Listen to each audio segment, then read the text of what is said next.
투자자의 조산구로 갑니다. 오늘 세션은 응답하라 웹 2.0 미래 ICT 10년입니다.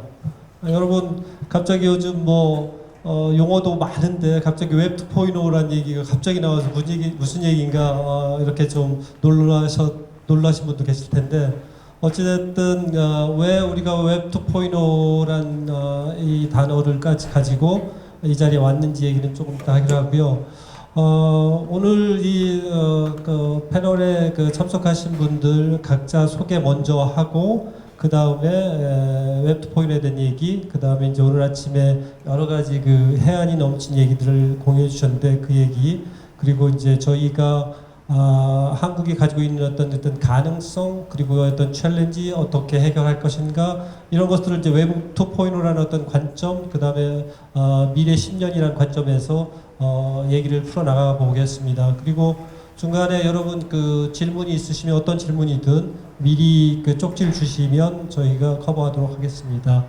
우선적으로 저는 조산구라고 합니다. 코자자라는 숙박공유 플랫폼의 CEO고요. 4년 반 동안 해왔습니다. 그리고 저희가 이 자리에 쓴 이유가 미국에서도 5년 동안 사업을 했었고 또 한국에서 5년 동안 사업을 했기 때문에 한국에서의 어떤 스타트업의 여건, 그 다음에 미국에서 이런 것들을 잘 알고 있기 때문에 이런 어떤 마더레이트의 자리에 쓴 것 같고요. 이렇게 훌륭한 연사들 분과 같이 패널 모더레이터 하게 돼서 영광입니다. 그러면 let me ask you guys to introduce yourself briefly, what you are doing and yeah. My name is Key Lee. I am co-founder of a fund called LH2 Ventures, and investing in early stage startups. We're invested in everything from very hardcore technologies to even consumer products. Previously, I was at Google for almost a decade, and then previous to that, I did a couple of, actually not a couple, but a few startups. And so we were fortunate with a couple of exits there. So it's great to be here. 키리 연사이시고요. 오늘 아침에 연사 특강을 해주셨고 오늘 패널 디스커션으로도 참여해주시고 계신데 지금 LH2라고 하는 벤처 회사의 CEO로 계시면서 여러 스타트업들을 돕고 계시고 또 그 전에는 구글에서 오랜 기간 거의 10년이 넘는 그런 기간 있으시면서 또 이 플랫폼 비즈니스에 대한 이해를 다져오셨던 그런 분이십니다. Hello, my name is Aviram Jenik. I'm an entrepreneur originally. I'm also, in the last maybe 10 years, an investor. I was born in Israel, and this is where I founded my first two companies. I moved to Silicon Valley and founded a third company, and moved to Korea 5 years ago. And during that time, I invested in some Israeli companies, some Silicon Valley companies, and in the last 5 years, in Korean companies, which is my current focus. My main focus now is to find those Korean companies that want to go global. So I would not be an investor in Kakao and Yellow Mobile, which is a bad business decision, but it's my strategy. And on the other hand, I'm looking for those next Googles, Facebooks, and whatever other startups are hiding here in Korea, and I hope to try and make them successful globally. 네, 마찬가지로 오늘 아침에 특강해 주셨던 아비람 제닉 연사이시고요. 오늘 패널 디스커션에 참여해 주시고 한국에서 앙트레프러너로 이제 처음 두 회사를 시작하셨던 회사를 창업하신 분이시고 이어서는 실리콘밸리에서 세 번째 회사를 창업하신 분이시고 지금은 이제 투자자로서 실리콘밸리에 있는 회사들과 또 한국에 있는 회사들 새로운 회사들을 발굴해서 투자하는 그런 역할을 맡고 있습니다. 네, 두 분, 한 분은 웹 2.0에서 가장 성공한 회사 하면 두 회사, 여러 개 있지만 대표적으로 페이스북하고 구글을 들 수 있는데 한 분은 엑스 구글러이시고 그리고 한 분은 미국에서 시리얼 엔터프레이너로서 여러 회사를 성공적으로 만들어서 성공한 경험이 있고 그 다음에 이제 지금 한국에서 5년째 있으면서 한국 회사들 글로벌라이제이션 이런 쪽으로 도와주시고 있는 분들이기 때문에 웹 2.0 관점에서 봤을 때 글로벌라이제이션이 대단히 중요한 이슈거든요. 그런 관점에서 이 두 분들이 여러분한테 해안 넘친 얘기들을 해드릴 수 있을 거라고 생각합니다. 그러면 간단하게 왜 그러면 요즘 빅데이터니 뭐 AI니 이런 얘기들이 많은데 갑자기 웹 2.0 얘기를 하냐? 그래서 혹시 웹 2.0를 잘 모르시는 분이 계실 수 있어서 간단하게 웹 2.0 소개를 하고 왜 웹 2.0가 지금 여기서 우리가 다루는 키워드가 됐는지에 대한 말씀을 드리겠습니다. 웹 2.0는 그 2005년 정도로 거슬러 갑니다. 그 당시에 많은 회사들이 그 인터넷 버블이 버스트 아웃 되면서 다 망했는데 2005년 되니까 그래도 안 망한 회사들이 있는 거예요. 아마존 뭐 그 당시 아마존도 그렇고 그다음에 구글 이런 회사들이 있는 거예요. 그래서 그 팀 오렐리가 그런 회사들이 왜 안 망했지? 인터넷 회사들이 다 컬랩스 됐는데 안 망한 회사들의 공통 분모를 보니까 뭔가 공통 분모가 있는 거예요. 그게 뭐였냐면 시민들의 파티시페이션, 그 다음에 참여와 오픈 공유라는 키워드가 있다는 거예요.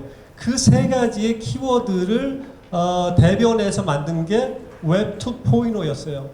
그래서 웹 2.0가 그 이후로도 계속 시민들이 참여하고 오픈하고 공유하면서 일어났던 일이 뭐냐면 파워 투 더 피플이고 그러면서 사람들을 어떻게 하면 참여시키고 그 사람들의 파워를 인게이지 시키느냐가 컴퍼니의 성공 인그리디언트 중요한 요소였거든요. 그런데 그게 지금까지 와 보니까 지금도 다른 게 아니에요. 지금 성공하는 회사 애플, 구글, 여전히 페이스북 이런 모든 회사들이 사용자들을 참여시키고 사용자들이 만든 데이터를 레버레이지하고 그럼으로 해서 지금 파워풀해진 컴퍼니가 됐거든요.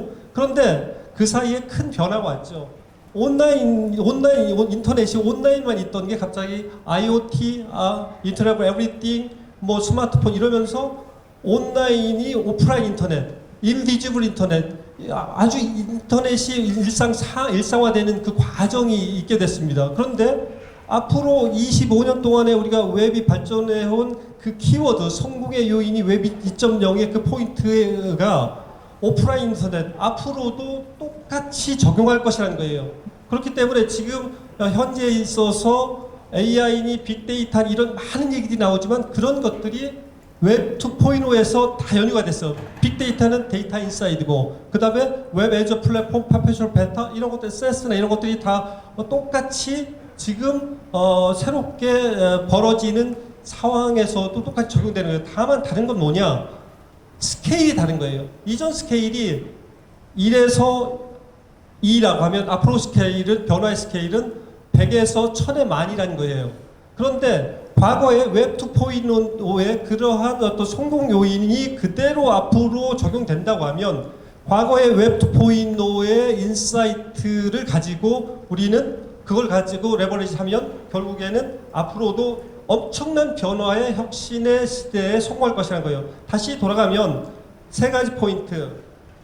파티시페이션, 유저스 파티시페이션, 오픈, 쉐어가 성공의 키라는 것. 그 다음에 그 과정에서 큰 흐름이 뭐냐면 파워 투 더 피플이라는 거예요.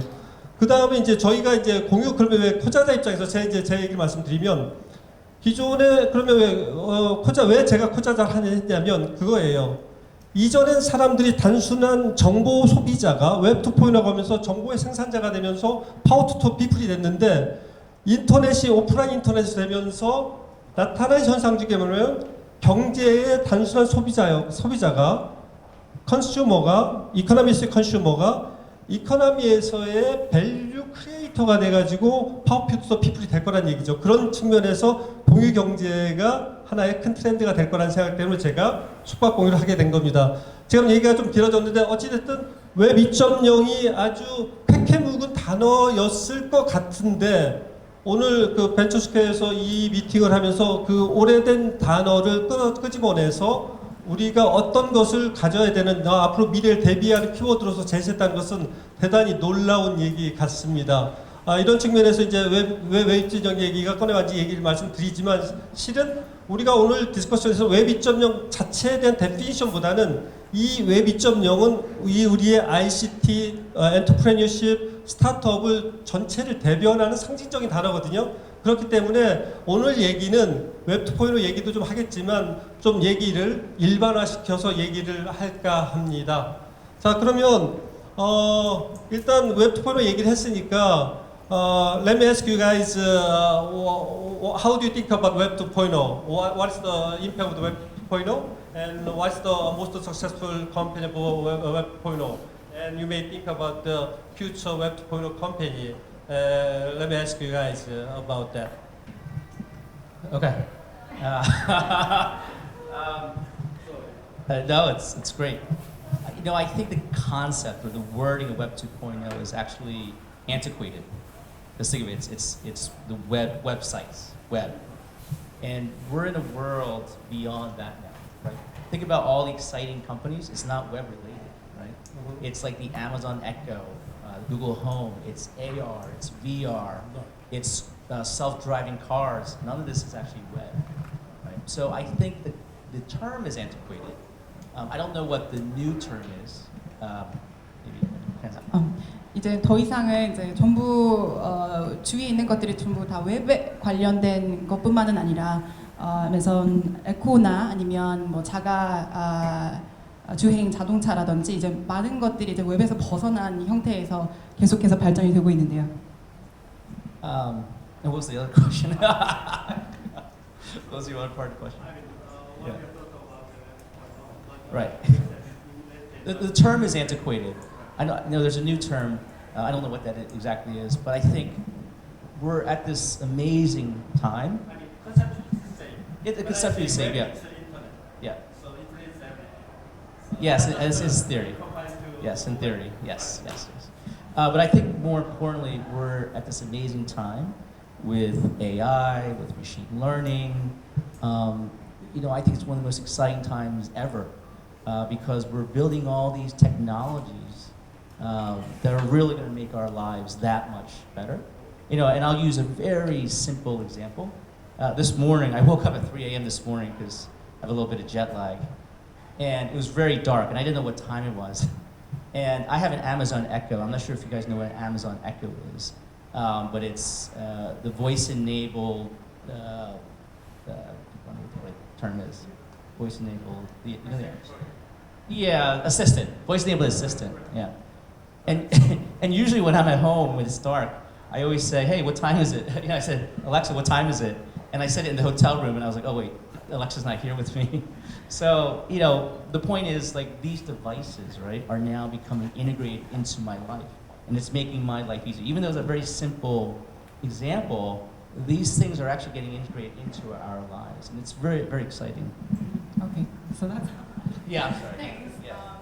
So, 첫 번째 이제 질문해 주셨던 부분이 웹 2.0에 대한 웹 이 2세에 대한 전체적인 그 느낌이나 아니면 이 개념에 대한 생각이 어떻게 되시는지 여쭤보셨었는데 킬리 연사님께 지금 킬리 연사님께서는 이 웹이라는 단어 자체가 사실은 이게 인터넷에 관련된 모든 것을 총칭하더라도 약간은 이제 좀 시대에 뒤떨어진 그런 단어로서의 그 의미를 갖고 있기는 하지만 지금 워낙 그런 의미를 갖고 있기 때문에 지금은 홈 디바이스나 아니면 여러 우리의 지금 생활을 굉장히 편리하게 개선해주는 그런 많은 디바이스들을 봤을 때 이 웹에 연결이 되어 있지만 사실은 웹 그 이상을 초월하는 그런 디바이스와 또 서비스로 자리 잡았기 때문에 지금 웹 2.0에 대해서는 앞으로 그런 방향으로 계속 방향이 가지 않을까 하는 생각을 하시면서 2.0에 대한 개념 정리를 그렇게 해주셨습니다.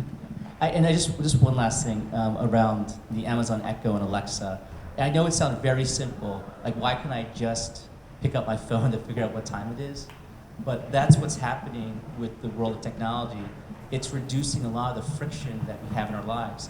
Even though it's so easy for me to pick up that phone and figure out what time it is, but the fact that I can simply use my voice and not have to look at blue light is actually a friction point that I don't want to endure. So that's why I want to emphasize that point about how these things are being integrated into our lives and making our lives a little bit easier every day.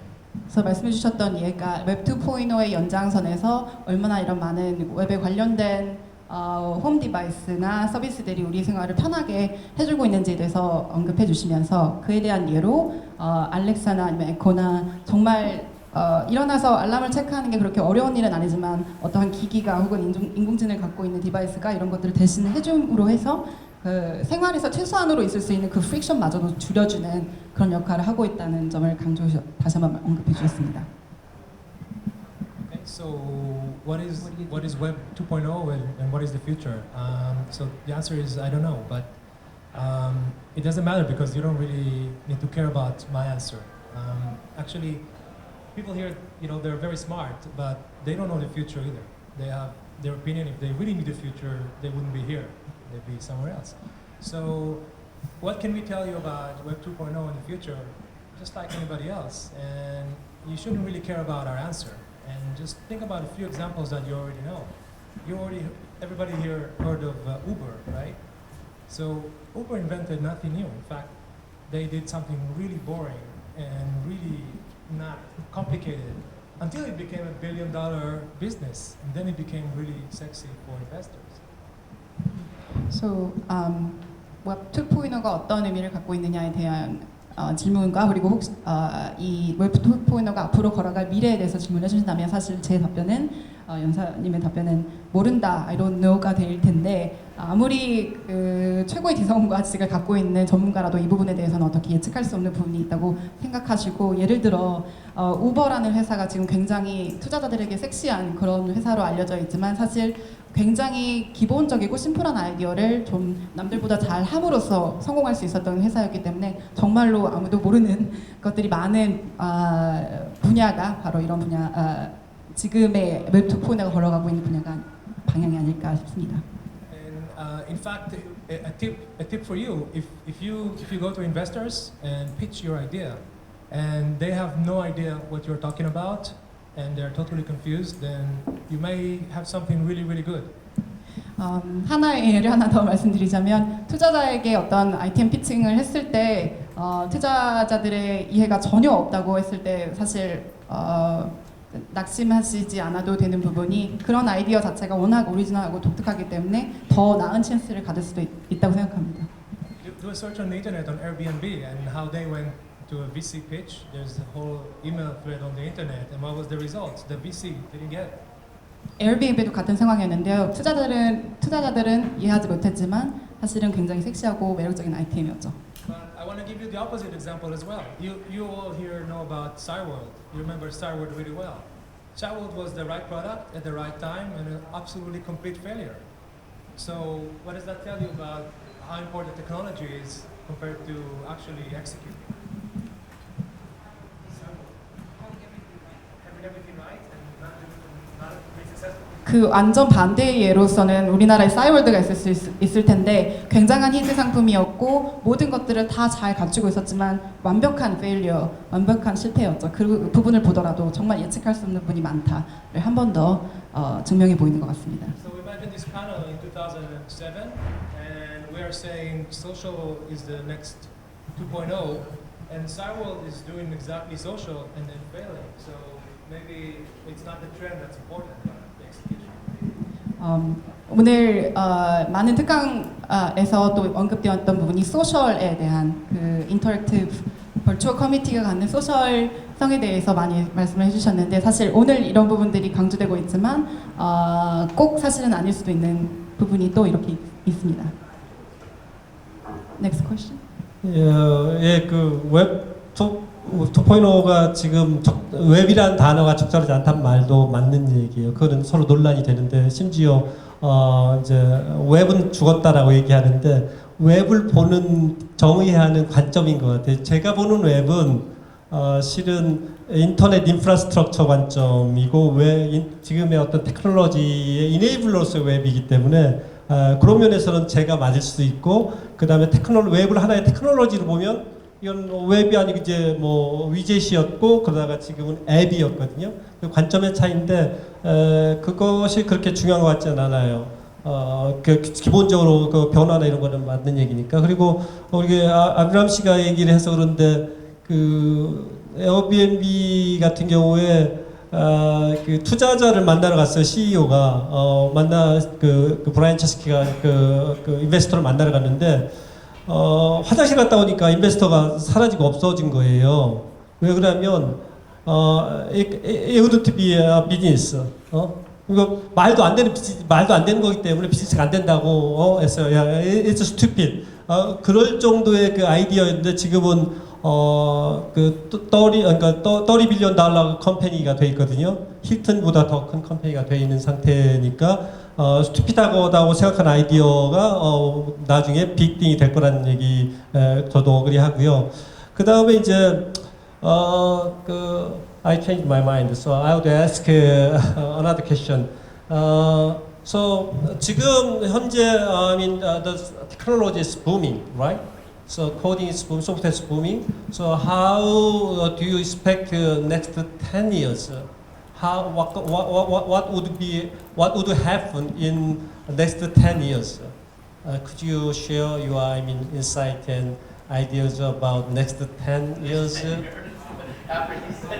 After he said nobody knows.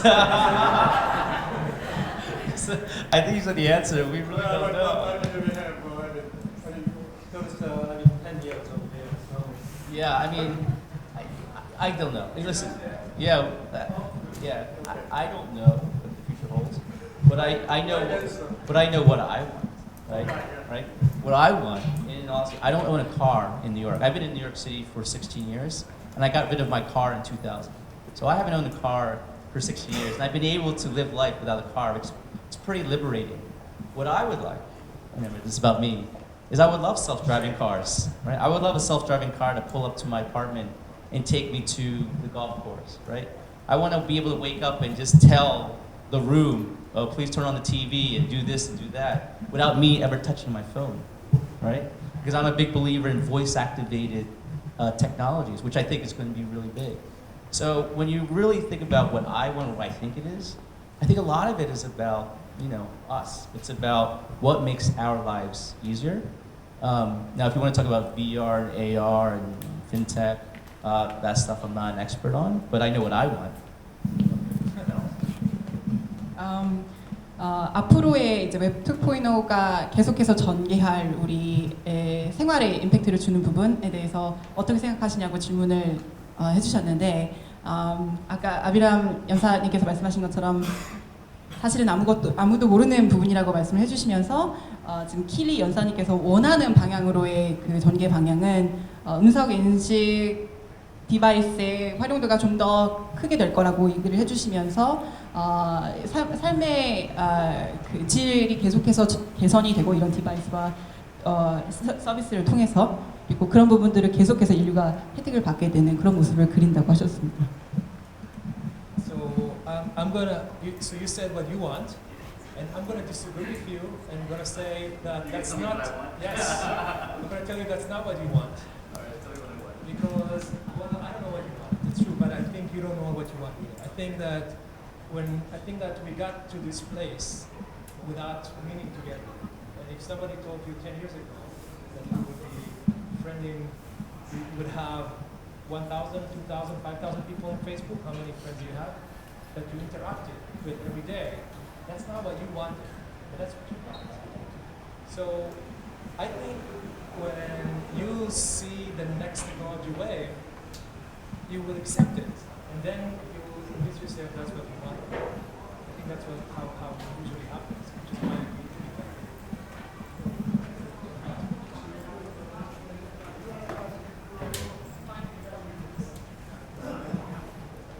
아비람 연사님은 다른 관점을 보여주셨는데요. 이런 부분들이 우리가 원해서 일어나는 결과라고 생각할 수도 있지만 사실은 이러한 흐름들이 이미 일어나는 과정 중에 우리가 딱 놓여 있는 게 사실은 좀 더 정확한 분석이 아닐까 하는 말씀하셨습니다. 그러면 아까 우리 켄리 씨가 얘기한 것처럼 앞으로의 지금 엄청난 창발의 시대인데 앞으로 10년 후를 예견할 수 있는 분이 플로어에 계시면 혹시 앞으로 이 10년 후를 예견하실 수 있는 손 들고 잠깐 코멘트 해주시면 감사하겠습니다.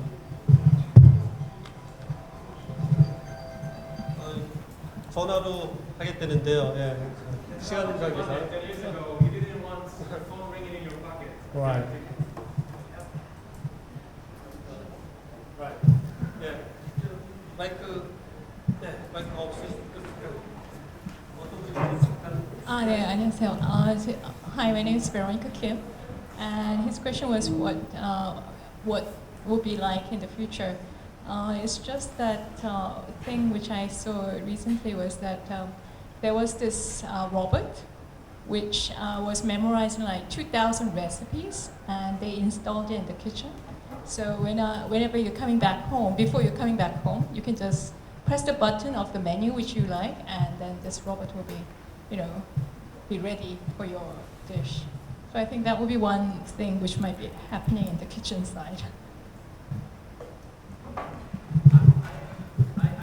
would advise you, if you're curious, find videos from 10 and 20 years ago about what the future would look like. I actually remember, I was in conferences at that time, and I remember what we were predicting 10 and 20 years ago, so it's pretty funny to watch now, and that's what we're going to look like. Yeah. Well, the comment that I want to make is I'm really curious about the speed of or where the AI will really take our humanity to in 10 years. I think that there's many different ways to look at it, but one very strong argument that's been made is that the functionality of our brain, our human brains, will be perfectly replicated by the AI in just a matter of 10 or 20 years, that it would actually can teach itself to reason and also monitor at the same time. I'm actually really curious what you guys. No, there's a really good documentary out there about this. It's called Terminator. Just kidding. You know, I don't listen. We don't know what the future of AI holds. Maybe there are Terminators someday. I don't know. But hopefully someone's alive to unplug them. But you know, even today, I know there's a startup in Cambridge where their AI is already self-developing AI.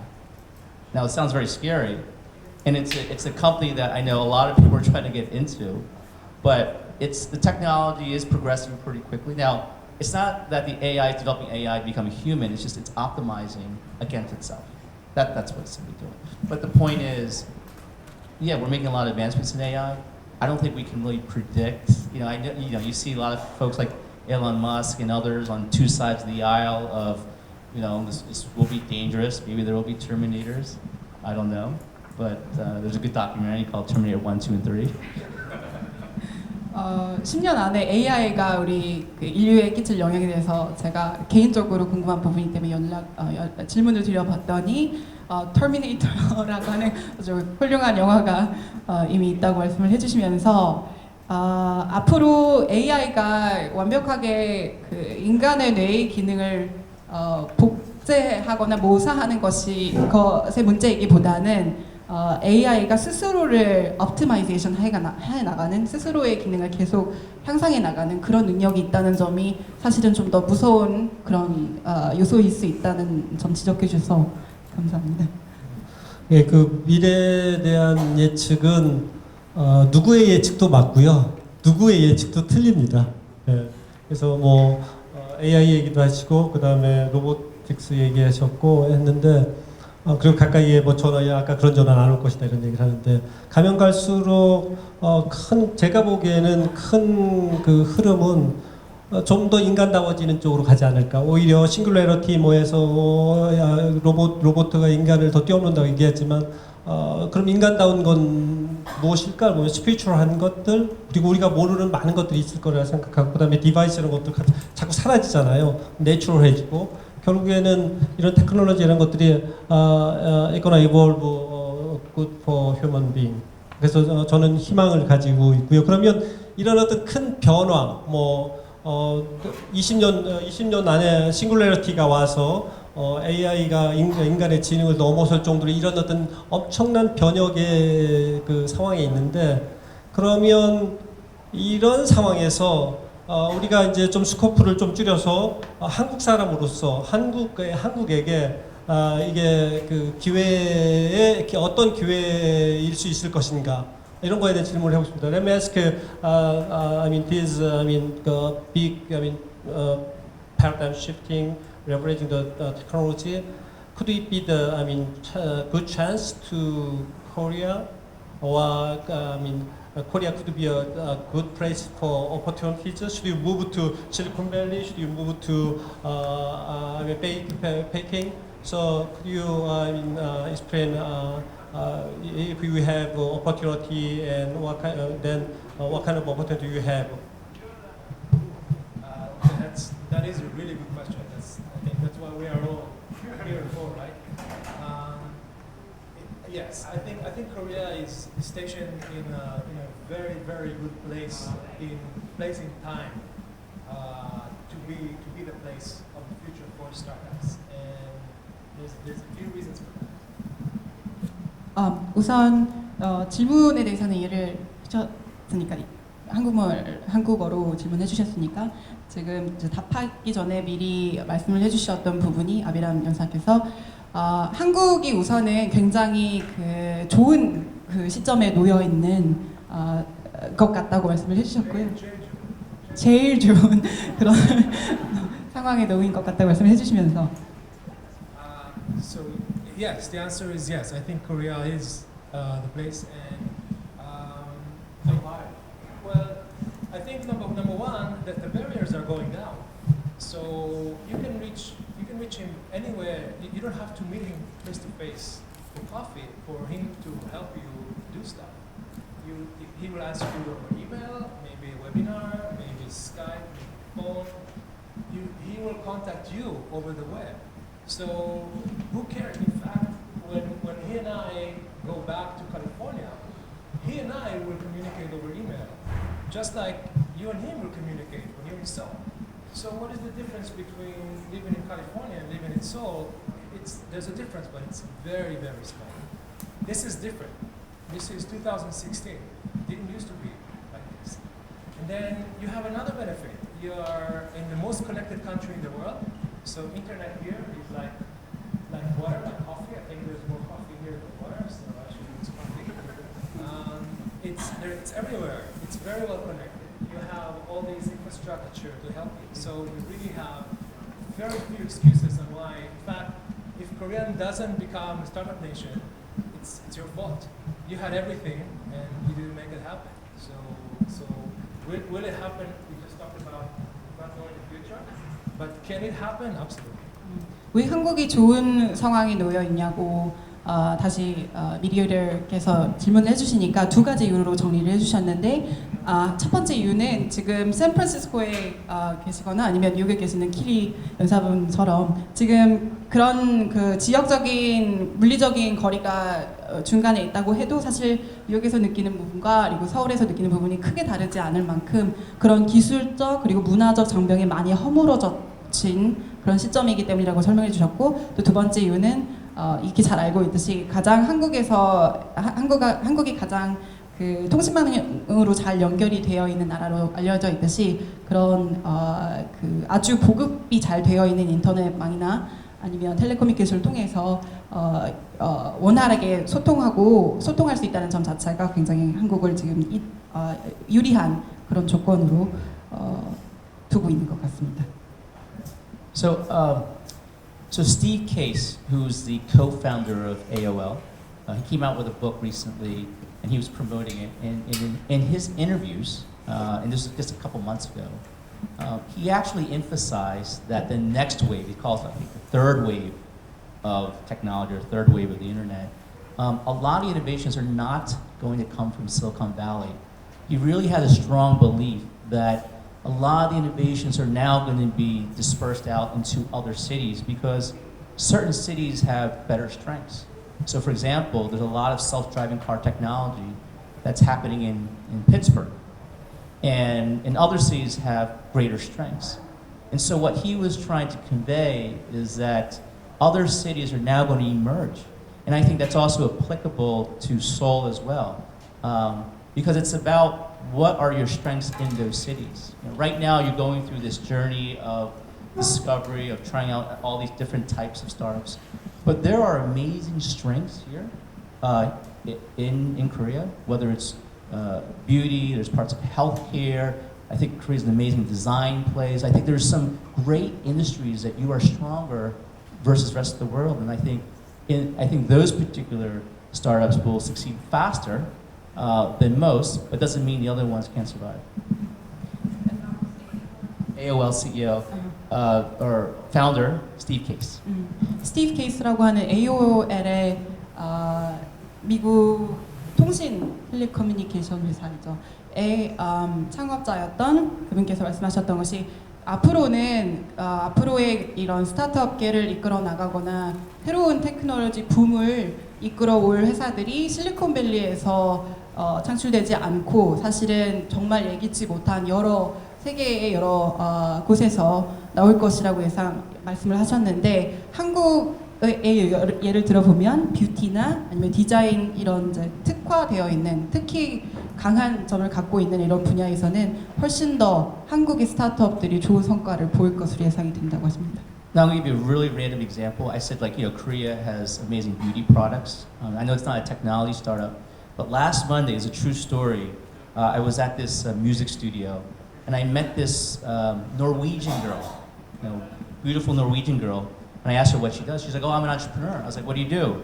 Oh, I'm importing Korean beauty products into Norway. And I said, you gotta be kidding me. She's like, yeah, there's this huge appetite. Now, is the technology startup? No, but the bottom line is there are great strengths and products here. I think it's about pursuing the strengths initially because those will succeed quicker or faster.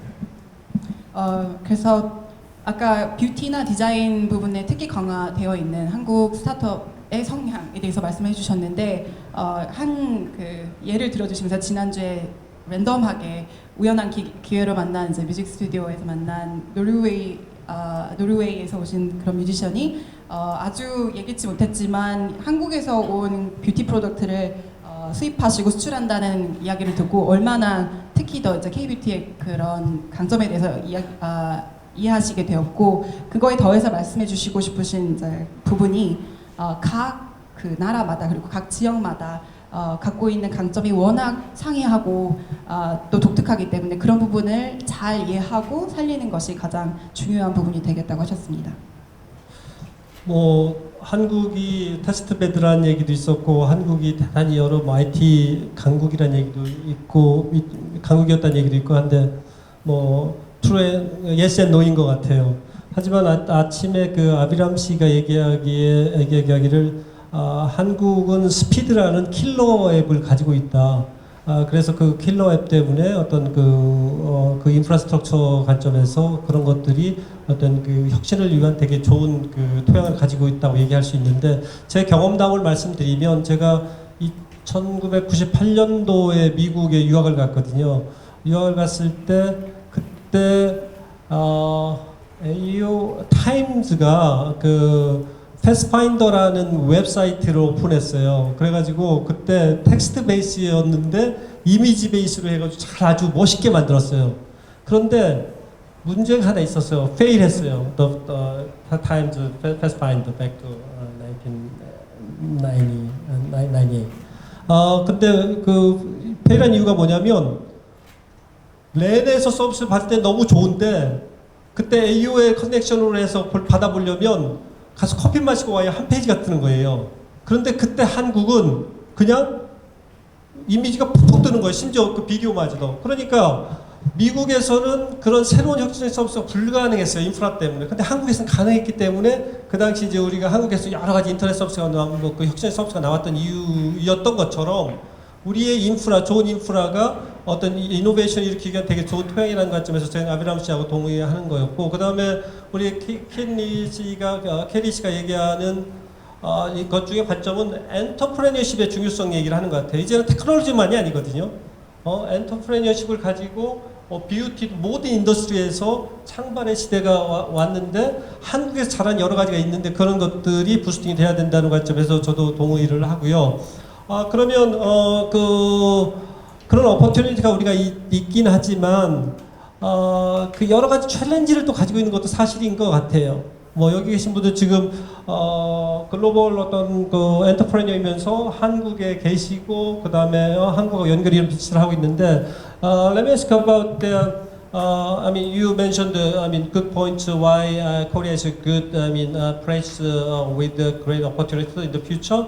But we may have some challenges, And with your experience, could you comment pointed out some challenges and the ways we can overcome?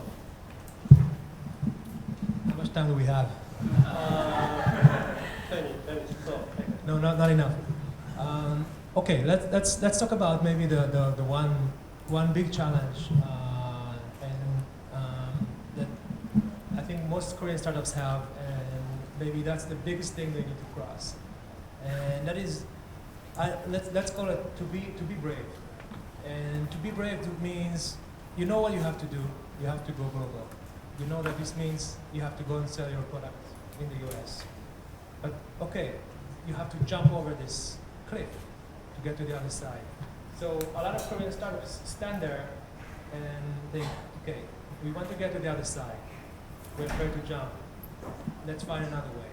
And there's no other way. You have to jump. So you have to be brave. You know the way to do it. You know the ways to be global. You know the ways to release your products to the global market. You have actually all the resources because you read the internet, you talk to smart people who tell you what to do, and then you don't do it. So my question to you is why don't you do it? Where is your problem? And it's of course I'm being unfair. I'm sitting here. I don't have to make your choice, right? I'm telling you be brave because you jump. I'm not gonna jump. I'm gonna sit on the side and say yeah. So I'm being unfair a little bit, but you asked the challenge, I'm telling you the challenge, and you asked for the solution. The solution is for you to start making these jumps. And sometimes you will be successful, and sometimes you will not be successful, but if you don't make the jump, you will not be successful. Take that step. Make the jump. 점프라는 단어를 많이 들으셨을 텐데 굉장히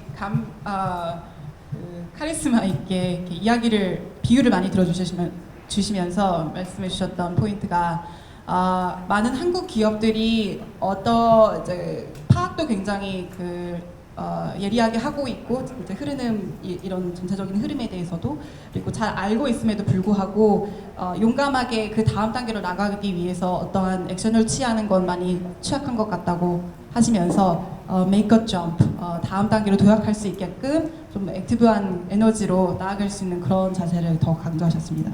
And just to give one quick example, because really I could spend all day here. If you have a startup and you haven't released your product, why not? If you're calling it beta and there's at least one startup here that knows I'm talking about them, then why are you calling it beta? What are you afraid of? Gmail is still in beta, right? It's the last time I heard. So what's your problem? Just release your product. I know why you're not releasing your product. You're not releasing because you're afraid of the reaction. You're afraid of bugs. You're afraid of all this negative feedback. But right now you have very few users, no feedback at all, and no chance to succeed.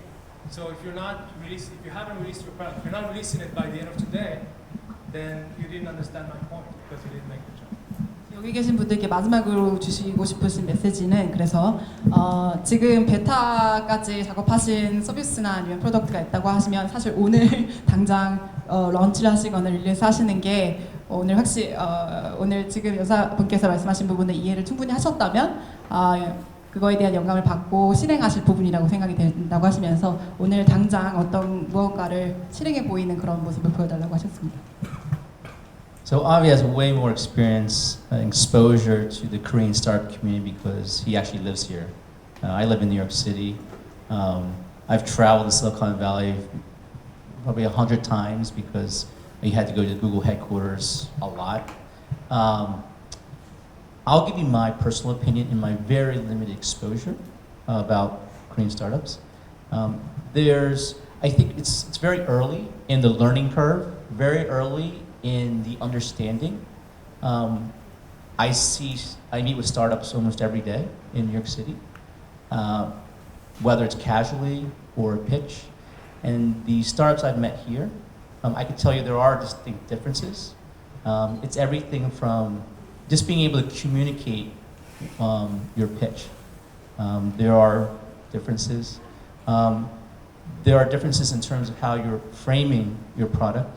There are differences in articulating what the value proposition. So a lot of it is just communication. So number one, I think there's, for some reason, I can't say the startup founders are very confident in pitching their idea. And when I meet with startup founders in America, they're pitching it as if they have no other choice. Like they're gonna go poor and die, or this is it. And I don't have that sense of urgency. I think it might be a cultural thing. That's just my opinion. The other, you want to start with that one? I'll give you the second. 지금 뉴욕에 계시기 때문에 아비람 여사님처럼 이제 한국에서의 그런 에서 사용을 하시면서 누적되어 온 그런 경험이나 아니면 관찰을 바탕으로 말씀해 주실 수 있지는 않지만 지금 굉장히 한국이 어떤 이제 러닝 커브, 이제 스타트업계에서 스타트업들이 계속해서 지금 배워나가는 그런 커브에 있어서는 굉장히 초기 단계에 있는 것처럼 보여진다고 오늘 말씀을 하시면서 한 가지 더해 주신 부분이 특히 피칭에 있어서 굉장히 문화적인 걸 수도 있겠지만 한국의 창업자분들이나 아니면 스타트업 파운더께서는 그 조금 더 자신감을 갖고 이런 부분들을 좀 더 자신 있게 피칭해 주실 수 있는 부분들이 좀 보이지 않았나 말씀하셨습니다. And I think the second thing is there is a certain process, right? And I think Avi, you actually brought it up. I was very surprised that if you have a product and that you're not releasing it very rapidly, that's a major flaw in the way you're operating. Because the most important, especially if you have a consumer product, every successful founder will tell you this. The number one thing you need is feedback. You need feedback and iterate. And this is just basic stuff. And so if you're saying this to me, then I hate to say it, but that means these startups are failing just the basic stuff. And I will say this though, and I think because I live in New York City, because I've been in Silicon Valley, I've been subjected to so many things that I just assume that sophistication is pretty global.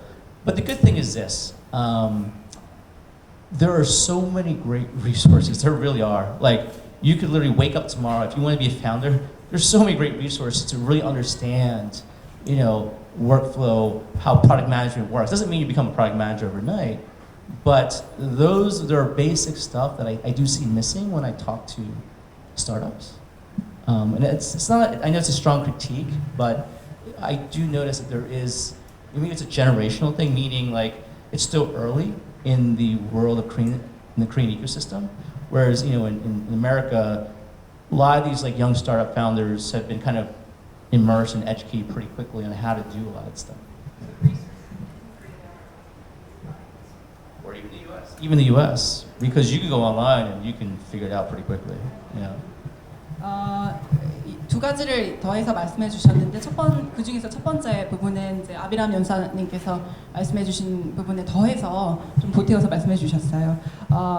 어떤 이제 아까 베타를 갖고 계신 분이라면 오늘 당장 릴리스해라라는 메시지를 던져주시는 거에 이제 연장선에서 사실 이제 피드백이 어떤 이제 서비스를 개발하거나 아니면 제품을 론칭하는데 가장 중요한 요소일 수 있을 만큼 우선은 실행해 보고 부딪히고 그리고 피드백을 수렴을 해서 보완해 나가는 것이 훨씬 더 밀도 있는 그런 학습법이나 이제 진행 방법이라고 얘기를 해주셨고요. 두 번째로는 지금 물론 이제 한국의 스타트업계가 굉장히 이제 초기 단계에 머물러 있기는 하지만 에서 계속 이제 성장하고 있는 단계이기는 하지만 지금 많은 리소스가 한국 내에서도 있고 또 미국 시장에서도 있는 이유가 외부로도 충분히 액세스가 가능하기 때문인데 이런 부분들이 충분히 활용이 되고 있지 않는 것들이 워낙 많이 보이고 있어서 그런 부분들이 좀 안타깝게 생각되었다고 하셨습니다.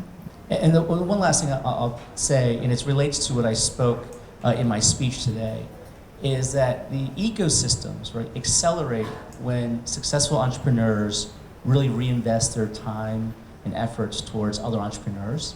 And the reason why that's important is because I just said to you that when I meet with a lot of startup founders in Korea, it seems like they don't really know certain things. Well, you either learn online, which is not always the greatest resource, but there's a lot of stuff on there. But I think you learn much better from people who have succeeded, right, in general. And there's a study that I had mentioned that those startup founders who were mentored by successful startup founders had a double the chance, or the chances of them succeeding increased by double. So it's very important, and I would recommend to seek out really great mentors and successful entrepreneurs. And hopefully, if you're a successful entrepreneur in this room, you're reinvesting your time and efforts back into these folks. 그리고 마지막으로 이미 성공한 경험이 있는 혹은 이제 많은 경험이 다양하게 있는 안트레프러너를 찾아가서 도움을 청하고 적극적으로 청하고 혹시 이제 그런 성공 케이스가 본인이 갖고 있는 케이스라면 다른 이제 그 팔로잉 안트레프러너스를 위해서 기꺼이 공유하는 그런 자세를 가지면 좋겠다고 말씀드렸습니다. 예, 그 두 분은 정말 그 크로스 보더를 하면서 한국하고 글로벌 이런 쪽에서 많은 경험을 가지고 계시기 때문에 뭐 할 얘기도 많고 한데 뭐 시간 제약 때문에 많은 얘기를 못 한 것 같아요. 그 두 분들 오전 세션 있거든요. 그 슬라이드하고 그 비디오 있으면 꼭 좀 그 보시기 바라고요. 그러면 아쉽긴 하지만 플로어에서 이 질문 안 하고 가면 그 안 되겠다 싶은 그런 질문이 있으신 분 한두 분 얘기만 듣고 플로어에서 퀘션 듣고 답한 다음에 클로징 하기로 하겠습니다. 네. 마이크.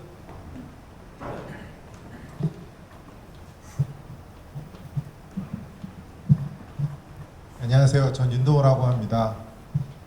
두 분이 뭐 투자회사 CEO시라고 알고 있는데 많은 분들에게 들으셨겠지만 투자를 결정하실 때 가장 중요하게 생각하시는 포인트가 뭐고 그 두 번째 질문은 구글이나 애플이나 페이스북 다 이제 하나의 플랫폼으로서 존재한다고 한다는 건 이제 많이 알려져 있는데 정반대로 생각하면 투자회사에게도 플랫폼이라는 것이 의미가 있는가?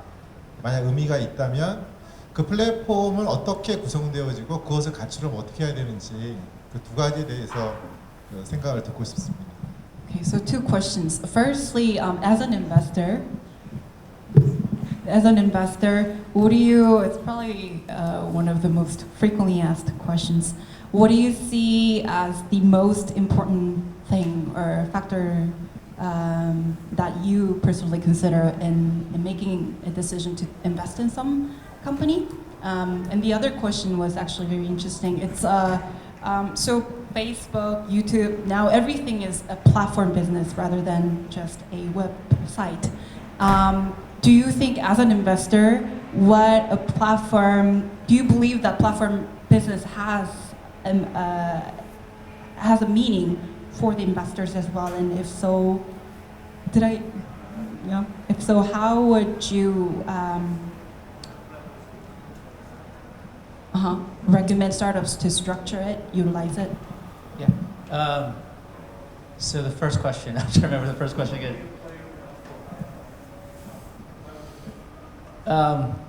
You're going to hear this answer universally from every person who invests. You invest in the jockey, not the horse, meaning you invest in the founders.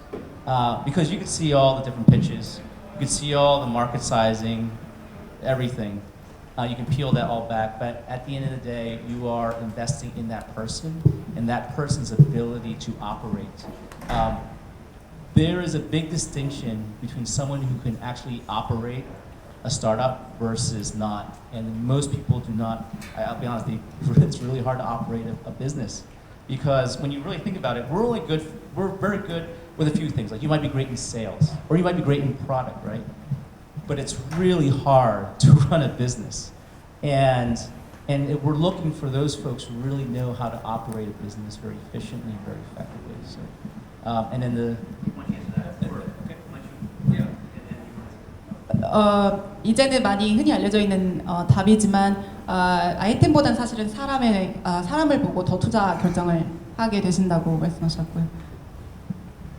So yeah, absolutely. I mean, investing in the person. I just want to warn most of the people here, I guess, to not misunderstand, because I've seen this is one of the culture gaps that I've seen.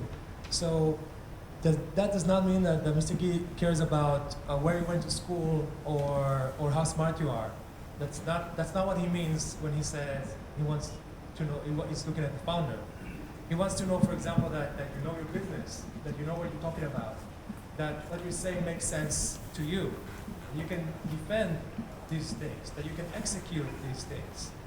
This is what he means, not how smart the person is. Am I correct? Yes. And, yeah. Go ahead. Go ahead. Oh, no, not yet. But you hope there's one. Yes, you're right. But I have my own tweak to that answer because I agree, but I will say what I'm specifically looking for now after my time in Korea. First of all, like I said, I'm looking for a founder who is willing to take that jump to go global. So if you have a great business here in Korea, great. Not for me. I don't care. Good luck to you. Go for it. But that's not me. It's important. And then the second thing is, I need to see that you can actually get help and act on the help, because that's probably those two things are two things that I miss the most with most Korean founders.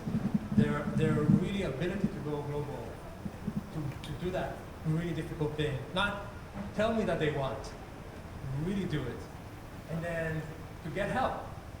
Because another thing that you're going to see soon is you're going to tell them what to do, and you're going to tell them the right thing, and they will not do it anyway. And you ask them, "What? I told you what to do, you've done it." And I see that a lot. So those are the two things that I'm. 아브람 연사님은 개인적으로 굉장히 한국 스타트업들이 글로벌 마켓으로 나아가는 모습을 보고 싶으시기 때문에 글로벌 마켓으로의 진출 전략이 확실히 세워져 있고 성향이 있는 회사들에 개인적으로 투자를 결정하시게 된다고 말씀하셨고, 어떠한 그 조언이나 아니면 도움을 청하는 부분부터 받는 부분부터, 그리고 실제로 그 도움받은 부분을 바탕으로 해서 실행해 나가는 그 프로세스 전체를 평가를 하신다고 하십니다. 예, 두 번째 퀘션은 제가 답을 드릴게요. 처음부터 너무 큰 꿈 꾸지 마세요. Just make a killer app, killer service. They're gonna move to, evolve to be platform. 그게 제 답이고요. 시간이 지났는데 여기 그 마지막 질문 받겠습니다. 예, 여기. My question is that we're not that familiar with KSP, your venture company, and LH2. And I'm just wondering, is there a specific industry you normally invest in, a category of industry? And if you do, what type of size of your investment is normally for investing to a company? And after that, what kind of role do you normally do? I know you're taking the share position, but do you also take into management part or, other time? Really good questions. You want to translate the question? Question's okay? You want to translate? LH2와 So 제 질문은요. 저희가 이제 그 KSP나요. 이 두 분이 오신 그 회사 KSP하고 LH2에 대해서 잘 모르는데, 이분들이 주로 투자하는 어떤 특별한 그 분야가 있는지 하는 질문하고, 그리고 그 분야가 있다면은 주로 그 인베스트먼트를 하는 투자하는 금액 액수가 대략 어느 정도의 사이즈인지 궁금했고, 그리고 그렇게 투자한 후에 어느 정도의 그런 관여를 하시는지, 무슨 매니지먼트 포지션에 대해서 관여를 하시는지, 아니면 다른 그냥 쉐어홀더로서만 계시는지, 그런 질문이었습니다. So those are really good questions and probably the right questions. And I'll start with the easy ones. So when I started, I did have industries in mind, but I ended up investing in cosmetics, IoT, book publishing, security, AR, VR. So no, I don't have an industry, obviously. It happens that I'm open to everything, and I think it's because if I hear a good pitch, I will invest. And I think that's generally true. And I'll give you a hint. And I'm sorry if I'm going to destroy your answer now, spoil it. But if a VC tells you, oh, we don't invest in these kind of things, they mean they don't want to invest in you. If you're a really good business, they will invest in you. Doesn't matter what industry you are. And don't believe what he's going to say next, because I'm going to tell you the truth. Now, do I want to be management position? Absolutely not. Because then why are you there? Why am I giving you money? You should be the manager of the company. There's absolutely no other way around it. But I do want to be active if I can help you reach the destination. So if you're doing everything right, great. I'm sitting in the back seat of your car and I'm making money and I'm happy. But if you're not, I want to be able to help you and direct you. This is probably should be my biggest value for you, because you should ask the same. Why you bring me as an investor? Is it just money, or can I help you? If I can help you, you need to extract that out of me. It's your job to get my help as much as it's my job to give you your help. So definitely not to manage you, but to help you as much as I can. Israeli companies that I invest in, they bother me every week. They give me task lists. They ask me, why didn't you do this thing? Great. I complain, but it's great. It's exactly what it's supposed to do. Because I can make their company worth so much money. It's good for them. It's good for me. And how much do I invest? That's a really complicated question nowadays. I invest less and less money as time goes on, because one of the problems that I'm beginning to see in the Korean startup market is there's too much money. There's way too much money at this time, and I'm starting to correct in the other direction, seeing how can I give as small amount of money as possible to the startup, because if I give you too much money, you're gonna spend it, and you're gonna go out and get more money before you look at how many startups in Korea here have raised the second round, third round, fourth round, and haven't released their product yet. I can give you probably 100 names now.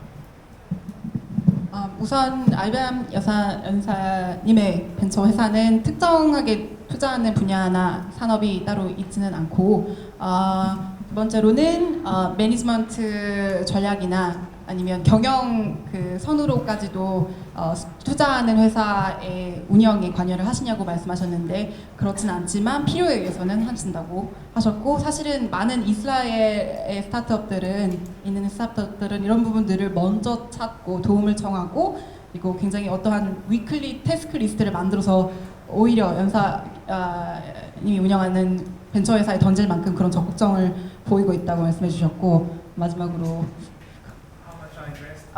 그 인베스트먼트의 그 타입이나 아니면 사이즈는 사실 계속해서 줄어가고 있는 추세이기는 한데 이건 지금 한국의 스타트업계에 너무나 많은 펀딩이 넘쳐 흘러나고 있다는 생각을 바탕으로 하셔서 계속해서 좀 더 경제적이고 규모 있는 그런 펀딩을 이어오고 있으시다고 했습니다. So for me, even though he said don't believe anything I say,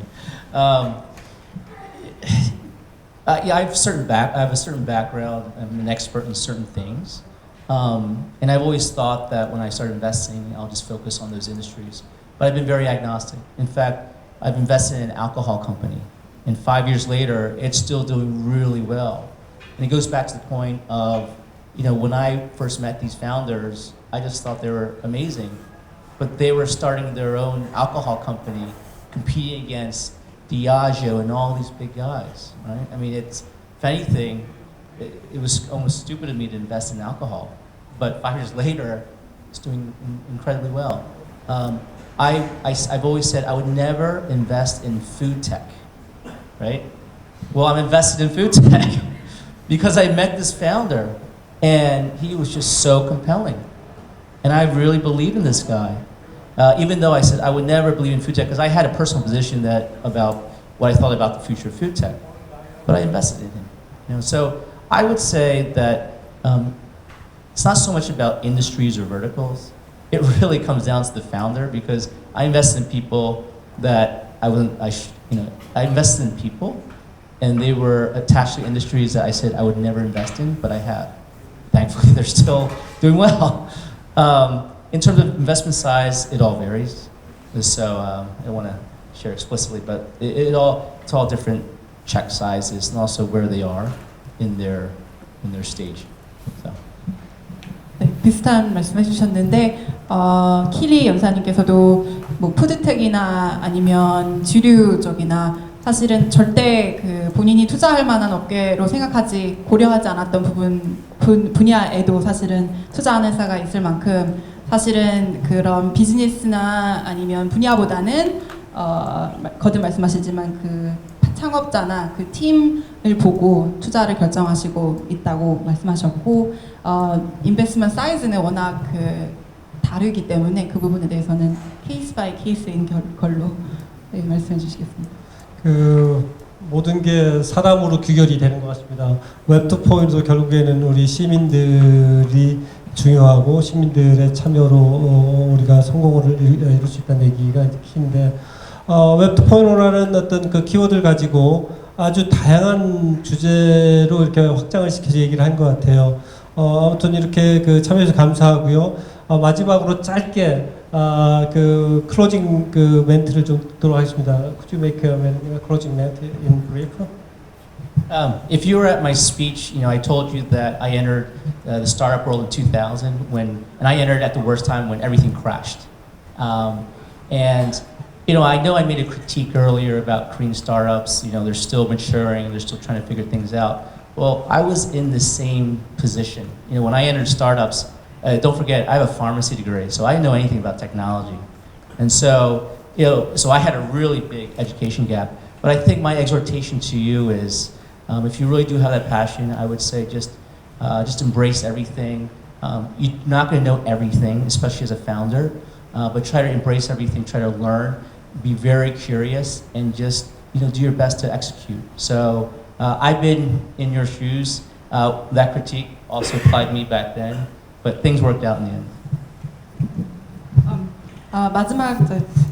마지막 멘트로 지금 한국 스타트업계가 계속해서 이제 성장을 겪어 나가고 있는 상황이지만 지금 우선 이제 호기심을 크게 갖고 그런 호기심으로 인해 생기는 관심이나 이런 부분들을 계속해서 파고들면서 그런 조금 더 진취적인 자세로 임해주길 바란다는 말씀하셨습니다. So I think what I want to say is we talk about in these discussions, we talk a lot about what do we have and what can we give you and what do you need, and we do it because we like to talk about it, but I think that's not really important. So you've asked how much money do we invest, and it's a good question, but I don't think it's the most important question, because I think right now you don't have a problem with money, and you don't have a problem with reaching people, and you don't have a problem. I keep being asked, can you introduce me to investors? Can you introduce me to mentors? Can you introduce me to partners? And you don't need this with it. You don't need me for this. You have all of this already available. I'll give you an example. I'm going to make now 50 introductions now. I think it's a world record. Okay, so I'm going to connect 50 people at once. Here's an investor, a mentor, and an advisor. So each one of you should find a way to get 10 minutes with him. I don't know how, because he's not going to be easy. Find a way. But you have him here now. He's here. He's right, he was here all day and he doesn't have anywhere to go. So next time any one of you asks me to introduce him to an investor or a mentor or an advisor, I'm going to tell you I already did. I just did. This thing happened all the time. The founder of Airbnb was here a year ago. And I was watching when he finished his talk, because I would imagine 100 people would line up to talk to him, right? 0, 1. So this happens a lot. So no excuses, please. It's not money, it's not connections, it's not reaching anything. It's all up to you. Figure out how to do it. I didn't say it's going to be easy. He hates me now, and he hates all of you figure it out. Find a way to do it. If I had to do it, I would find a way to do it. So you need to figure it out. That's for every other obstacle you have, because really, and that's almost true for everybody. If you need to manufacture a car, okay, I accept. That's a challenge. Maybe you need something that you don't have. But almost anything else you have right here. So please, no excuses. 항상 가장 많이 그 부탁을 받는 부분이 투자자나 아니면 벤처가와 연결을 해달라는 그런 요청이 많은 스타트업들로부터 있는데 지금 완벽한 찬스가 있다고 말씀해주신 분이 킬리 연사님께서 연결해 주실 수 있는 무한한 또 네트워크가 있기 때문에 오늘 꼭 시간을 쓰셔서 말씀을 하시길 바라고 한 예로 에어비앤비 파운더가 한국에 왔을 때 당연히 이제 많은 분들이 줄을 서서 이야기를 나누고 어떤 조언을 받기를 원할 줄 알았는데 사실은 그랬던 부분이 한 분도 없었다고 하십니다. 그래서 오늘은 그런 현상이 일어나지 않기를 바라신다고 하시면서 계속해서 일관성 있게 던져주시는 메시지가 액션 그리고 그런 다음 단계로의 도약인 것 같습니다. 감사합니다. 예, 그 시간이 넘었는데도 이렇게 그 관심 가지고 뜨겁게 이렇게 그 같이 호흡할 수 있어서 좋았던 것 같습니다. 결론은 그거 같아요. 여러 가지 얘기할 수 있지만 create future, do it. 이 얘기가 이 두 분이 드리는 메시지인 것 같습니다. 용기를 가지고 나서기 바랍니다. 감사합니다.